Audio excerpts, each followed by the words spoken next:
이제 학습을 위한 읽기에 대해 이야기해 볼게요. 학습을 위한 읽기란 그냥 동화책처럼 재미를 위해 읽는 것이 아니라 중요한 정보를 찾아 이해하고 오래 기억하기 위해 읽는 것을 말해요. 쉽게 말해 공부를 위해 읽는 읽기라고 생각하면 돼요.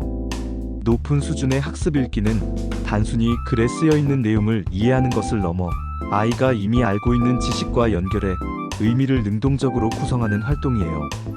초등학교 4학년 이상부터는 이런 학습 읽기가 본격적으로 강조됩니다. 학습을 위한 읽기에서는 능동적 읽기가 필요해요. 능동적 읽기를 위해 다음과 같은 전략들을 쓸 수 있습니다. 첫째, 목적을 갖고 읽기입니다. 먼저 이 책을 읽는 목적을 정해요. 이 책에서 무엇을 얻고 싶은가? 내가 이미 아는 것은 무엇인가? 이런 질문들을 스스로 만들어보고 답을 찾기 위해 텍스트를 읽는 거예요. 읽기 전에 책의 제목을 보고 몇 가지 질문을 적어두면 읽는 동안 답을 찾는데 훨씬 수월해집니다. 둘째, 책 전체를 먼저 훑어보기입니다. 책의 제목, 하위 제목, 장의 첫 단락과 마지막 단락을 먼저 보고 글의 전체 흐름을 파악해요. 이렇게 하면 내용을 더 효과적으로 이해하며 읽을 수 있어요. 셋째, 핵심 단어와 문장 표시하기입니다. 중요한 단어나 문장은 형광펜으로 표시해요. 특히 제목, 첫 단락, 마지막 단락에서 핵심 내용을 찾아 강조하면 나중에 다시 볼 때 도움이 됩니다. 넷째, 여백의 생각 기록하기입니다. 읽다가 떠오르는 생각이나 추가 질문은 책의 좌우 여백에 적어두세요. 이렇게 하면 아이디어를 놓치지 않고 더 깊이 이해할 수 있어요.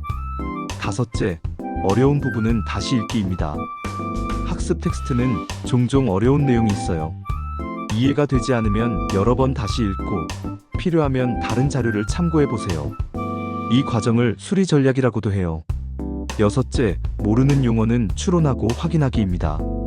어려운 단어가 나오면 먼저 문맥에서 의미를 추론하고 나중에 사전에서 확인하세요. 용어를 확실히 이해해야 독해의 속도가 떨어지지 않습니다. 일곱째, 텍스트 요약하기입니다. 책을 다 읽은 후에는 내용을 정리해 보세요. 이 글의 요점은 무엇인가? 세부 설명은 충분한가?